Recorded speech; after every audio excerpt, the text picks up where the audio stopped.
కాదు, ఆన్సర్ చెప్పకపోతే ఒక కంపోజిషన్ ఇస్తా, దాన్ని 100 టైమ్స్ ఇంపోజిషన్గా రాయాలి. ఇంపోజిషనా సార్? రాయకపోతే హాల్ టికెట్ ఇయ్య. క్వశ్చన్ అడగండి సార్.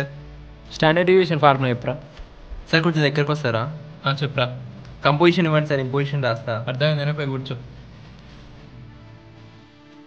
స్టూడెంట్స్, మీకు ఏ సబ్జెక్ట్లో బ్యాక్లాగ్స్ ఉన్నాయో చెప్పండి. I will tell you the important questions.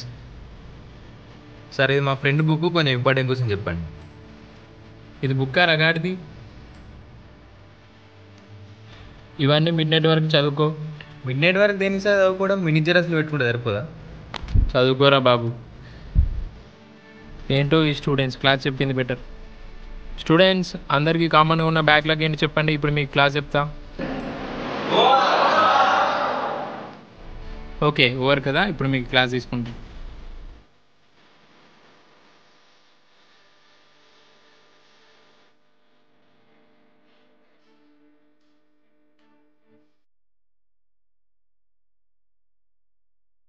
అందరికి క్లాస్ అర్థమైందా?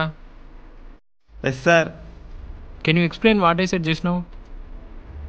సార్ అది అర్థం కాలేదు కదా? అవును సార్. అడగచ్చు కదా మరి. Sorry sir. ఏ ఫ్యాకల్టీ అయినా క్లాస్కి బాగా చెప్పాలని వస్తారు, కానీ మీ బిహేవియర్ వల్ల వాళ్ళని చెప్పనీయకుండా చేస్తారు. అయినా మేము బాగానే చెప్తాం. అయినా స్టూడెంట్స్కి ఏజ్ పెరుగుతుంది తప్ప క్లాస్లో డౌట్స్ అడిగే ధైర్యం మాత్రం పెరగట్లేదు. మేము అర్థమైందని అడుగుతాం, మీరు అర్థమైంది అంటారు, కానీ మేము అడిగిన క్వశ్చన్కి మాత్రం ఆన్సర్ చెప్పారు. మా అప్పుడు ర్యాంక్ ఇస్తే స్కాలర్షిప్ వచ్చేది, కానీ ఇప్పుడు మీలాంటి సప్లిమెంటరీ స్టూడెంట్స్ కూడా స్కాలర్షిప్ వస్తుంది. అయినా మీరు రెగ్యులర్గా పాస్ కారు. మీరు ఎప్పుడు ఎగ్జామ్కి ఎలా ప్రిపేర్ అవుతారు మీరు చెప్పండి. పీడిఎఫ్స్, గూగుల్ సెర్చ్, యూట్యూబ్లో టీచింగ్ వీడియోస్ చూసి ప్రిపేర్ అవుతా.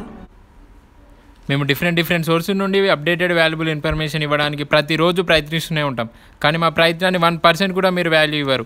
ఎంతసేపు క్లాస్ ఎప్పుడు అయిపోతుంది, ఎప్పుడు అటెండెన్స్ చేస్తారనే ధ్యాసలోనే ఉంటారు.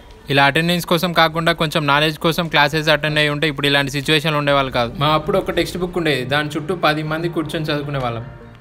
ఇప్పుడున్న ఎడ్యుకేషన్ సిస్టంలో పాస్ పర్సెంటేజ్ పెరిగింది, కానీ ఒక కోర్సుని వాల్యుబుల్గా, ఎఫిషియెంట్గా, పొటెన్షియల్గా చదివే స్టూడెంట్స్ మాత్రం పెరగట్లేదు. అందుకే బయట ఏది చదివినా వాల్యూ లేదంటారు. వాల్యూ లేనిది చదువుకు కాదు, స్టూడెంట్ చదివే ప్రాసెస్కి వాల్యూ లేదు. ఇది ఎప్పుడు చేంజ్ అవుతుందో మనకు తెలియదు, కానీ నేను ఇక్కడ కూర్చుంటున్నాను. మీకు ఏమైనా డౌట్స్ ఉంటే వచ్చి అడగండి.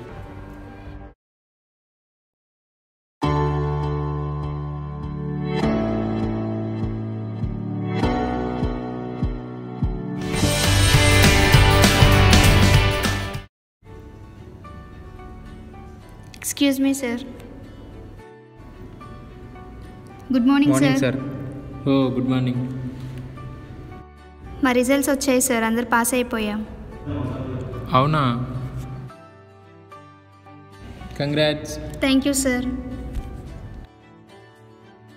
ఇప్పటికైనా తెలిసిందా ఎన్ని బ్యాక్లాగ్స్ ఉన్నాయో?